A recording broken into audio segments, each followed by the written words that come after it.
Queridos irmãos, queridas irmãs, então nós vamos dar sequência ainda na questão de número 257. Então os bons espíritos assim eles dizem, olha só.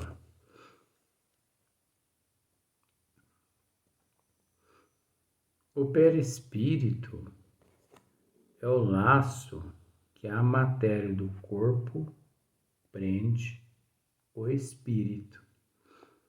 Então você observa, o perispírito é o laço que a matéria do corpo, prende o espírito. Então, o que prende o espírito ao corpo de matéria é o perispírito. Na verdade, os três trabalham em comum acordo. Mas aquele que prende é o perispírito, que o tira do meio ambiente, do fluido universal, participa ao mesmo tempo da eletricidade, do fluido magnético e até certo ponto da matéria inerte. Então é a energia exaurida de várias propriedades, Poder-se-ia dizer que é a quintessência da matéria. Olha só para você ver. Quando que os cientistas aqui na Terra assumiriam esse termo, Poder-se-ia dizer que é a quintessência da matéria. É o princípio da vida orgânica, porém não o da vida intelectual, que reside no espírito. Então, olha só para você ver, o perispírito é o princípio da vida orgânica, porém não o da vida intelectual, que reside no espírito. Além disso, o agente das sensações exteriores. No corpo, os órgãos dividindo-lhes de condutos, localizam essas sensações. Destruído o corpo, elas se tornam gerais. Daí o espírito não dizer que sofre mais da cabeça do que dos pés, ou vice-versa. Não se confundam, porém, as sensações do perispírito, que se tornou independente. Não se confundam, porém, as sensações do perispírito, que se tornou independente, com as do corpo. Estas últimas, só por termo de comparação, as podemos tomar e não por analogia. Liberto do corpo, o espírito pode sofrer. Agora aqui, é lógico, nós estamos tratando, por enquanto, de espíritos que não são lá muito evoluídos, Espírito do nosso nível evolutivo. Espíritos, como eu já disse, espíritos puros, espíritos perfeitos, eles não sentem essa dificuldade. Como eu já disse, espírito perfeito, espírito puro, eles, perispírito, eles não possuem mais a matéria que eles possuem não é a mesma matéria que o nosso perispírito, que o nosso espírito, que o nosso perispírito e o que o nosso espírito possui. Esses espíritos evoluídos, eles puros, entendeu? Eles não têm forma mais. Mas esse sofrimento não é corporal, embora não seja exclusivamente moral.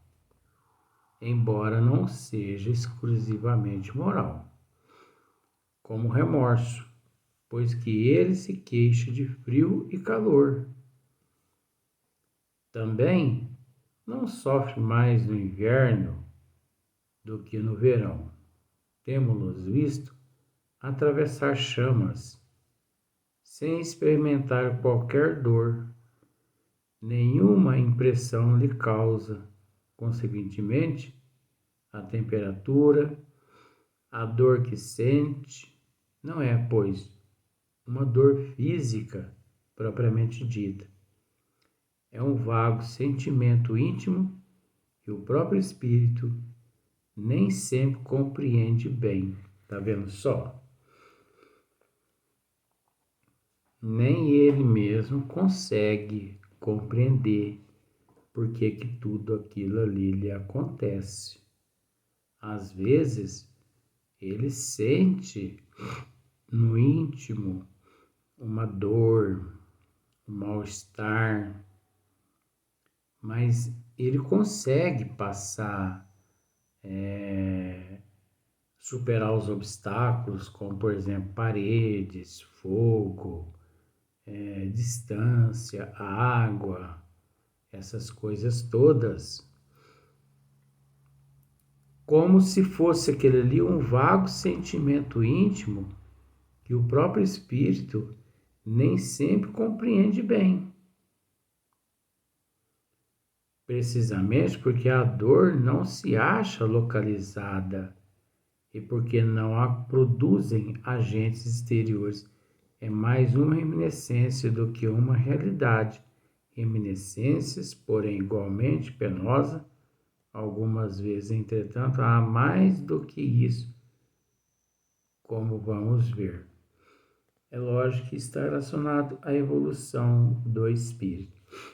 Você já parou para observar que aqui os bons espíritos dizem assim, ó, porque a dor não se acha localizada. E você já parou para observar que de fato eles têm razão?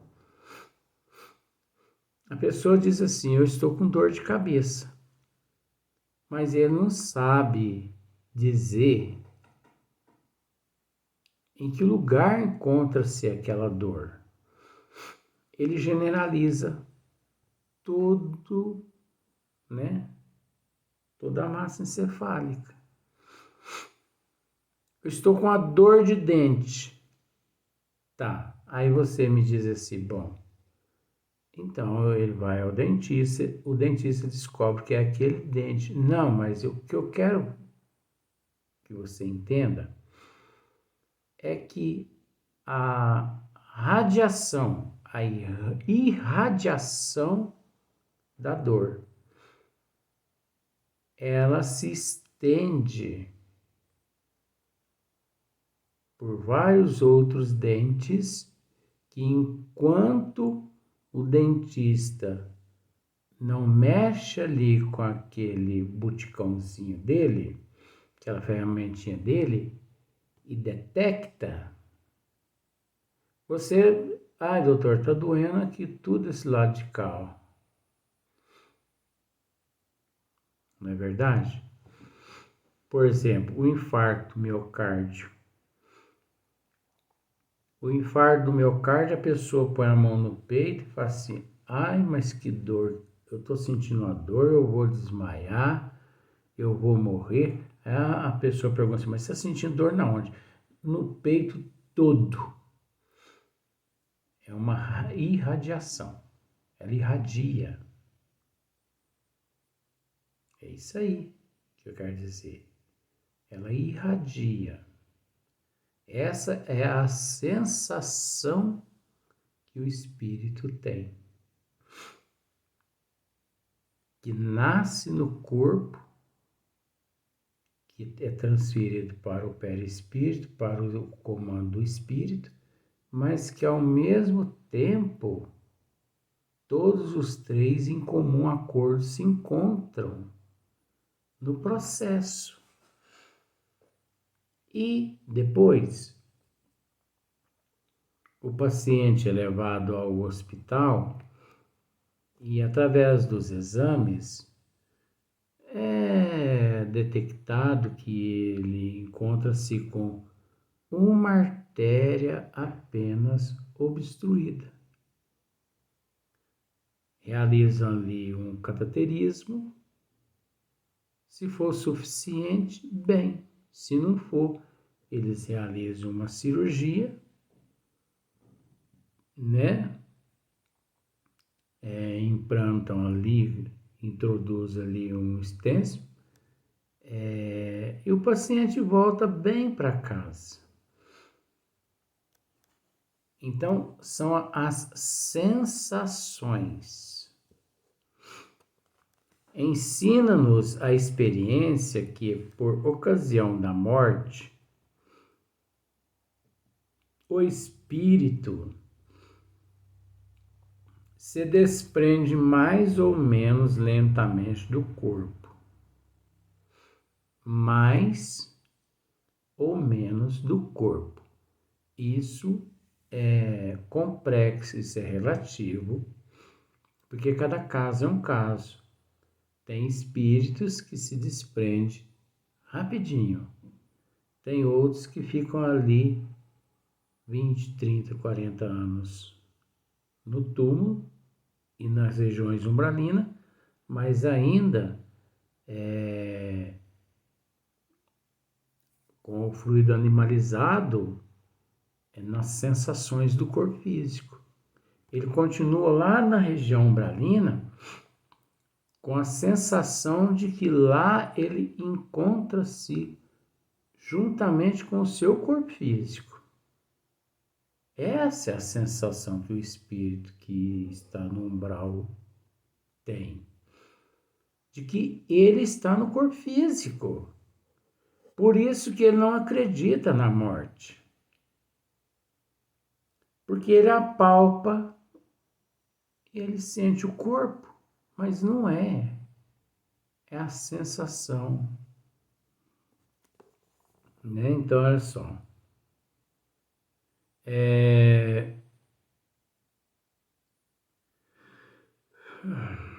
Mais ou menos lentamente do corpo. Que durante os primeiros minutos depois da desencarnação, o espírito não encontra explicação para a situação em que se acha. Crê não estar morto. Isso acontece aqui, ó. Por isso que se sente vivo, vê a um lado o corpo, sabe que lhe pertence, mas não compreende que esteja separado dele. Isso é relativo também, porque aqui eles estão dizendo que ele vê o corpo dele, mas não sabe por que está separado dele. Esse aqui já é um espírito assim, vamos dizer assim, ele tem até um grauzinho de compreensão. E aqueles que não têm conhecimento de que eles é que estão ali sendo velados? Então é pior ainda. Mas é a sensação. Ele tem a sensação de que não é ele que está ali. É como a fé. Tem pessoas que são detentoras de uma fé tão cega, mas tão cega que, como num país aí, não sei se foi na Guiana Francesa, não sei que lugar que foi isso, você vai conseguir se lembrar. Eu já tratei desse assunto aqui, por isso muitos assuntos assim eu não consigo nem me lembrar mais. Um pastor lá disse para todos os adeptos tomar cianureto de potássio, um veneno potentíssimo, e houve um suicídio em massa. E ele prometeu àqueles adeptos que todos iriam para uma pátria mais evoluída.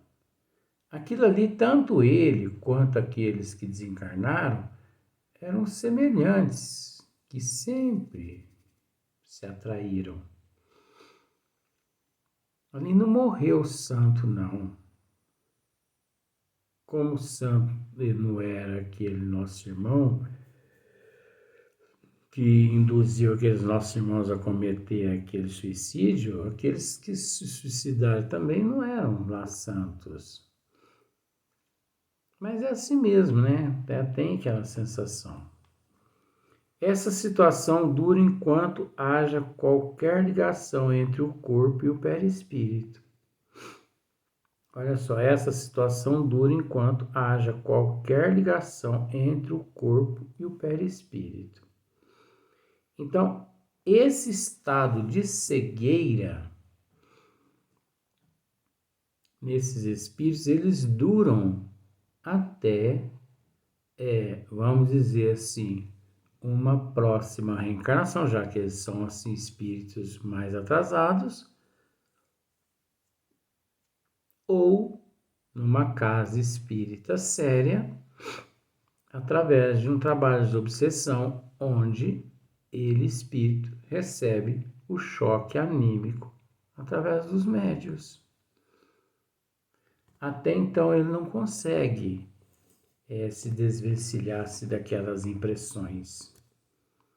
Disse-nos certa vez um suicida: não estou morto. E acrescentava: no entanto, sinto os vermes a me roerem. Olha só para você ver. Sinto os vermes a me roerem.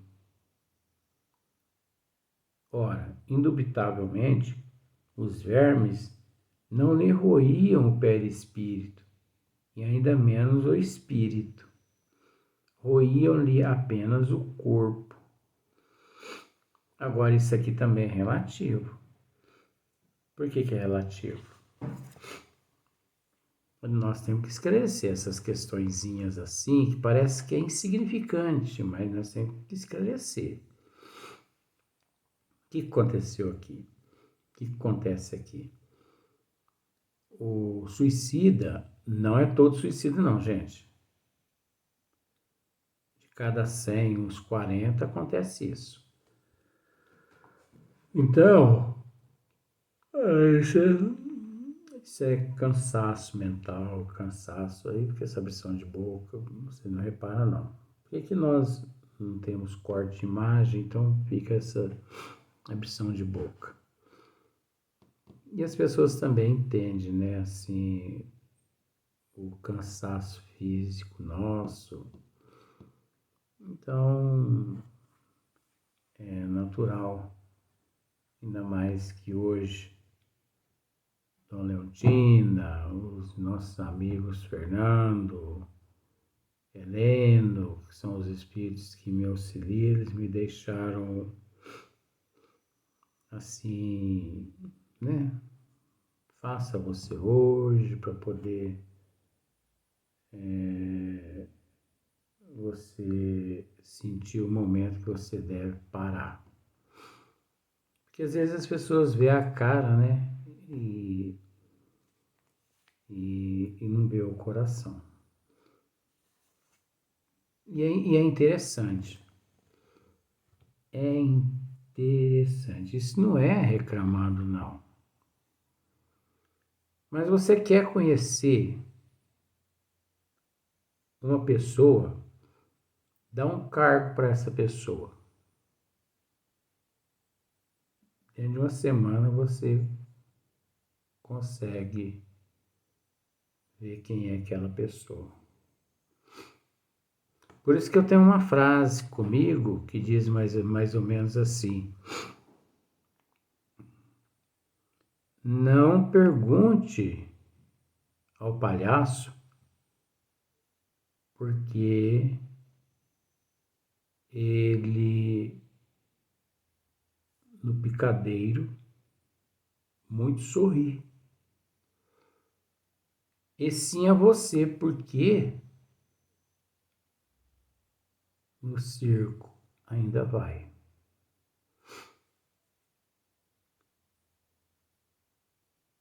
É interessante como as pessoas... mas isso faz parte, eu não estou reclamando, isso faz parte do processo evolutivo das pessoas. As pessoas mostram justamente através desse comportamento, as pessoas mostram o nível evolutivo que se encontra. E a gente não pode reclamar. A gente tem que aceitar. Sabe, eu passei assim por certas situações, sensações do espírito, viu? Não estou fugindo, não. Eu passei por tantas situações difíceis quando criança, 10, 11, 12, 13, 14, 15, 16. Porque a minha família, assim, era de parcos recursos, então eu tinha que trabalhar para ajudar o meu pai a tratar dos meus irmãos, que nós somos uma família de 8 irmãos. Então, eu não me sentia merecedor de um tratamento melhor do que o meu patrão me concedia. Eu não me sentia. Então, eu acho que de tanto eu receber aquelas bênçãos divinas através dele, eu aprendi a aceitar as pessoas como elas são. Então, não reclamo. Mas é impressionante. Eu tenho Facebook, eu tenho WhatsApp, eu tenho Messenger e eu fiz uma faxina nesse aparelho. Porque quem está em Facebook, quem está em Messenger, em WhatsApp, não são amigos. Não são. Porque é impressionante. O aparelho, ele permanece 24 horas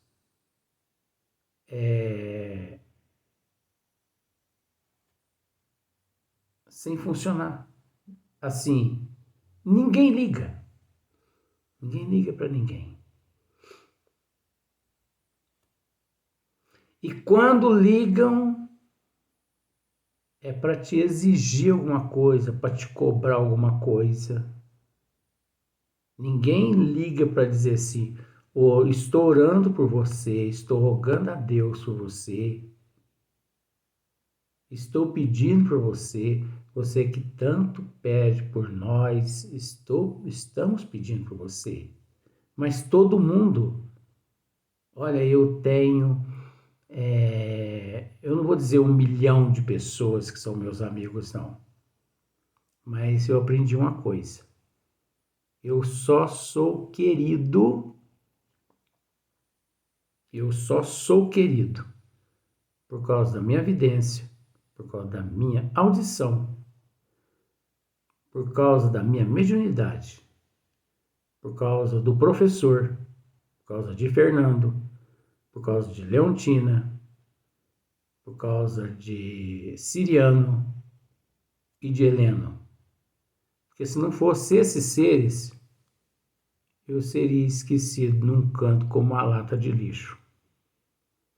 Agora, para mim dizer isso, é porque realmente eu cheguei no fundo do fosso, no bom sentido, e aquilo que eu já havia programado com a espiritualidade, 99,999%, de que não vale a pena viver nesse mundo mesmo, nestas condições. Porque é o que a gente, sabe, as pessoas avaliam a gente pelo rosto. As pessoas avaliam a gente pelo rosto.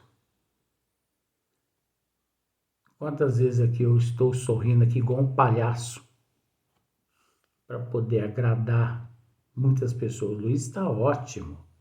O Luiz está perfeito. Ele está no ponto. Como hoje mesmo. Né? Sem condição nenhuma de aqui estar realizando esses trabalhos. Mas buscando força em Deus, em Jesus, na providência divina, para poder levar a instrução àqueles que se dizem e acham ser meus amigos. Vamos para o próximo vídeo.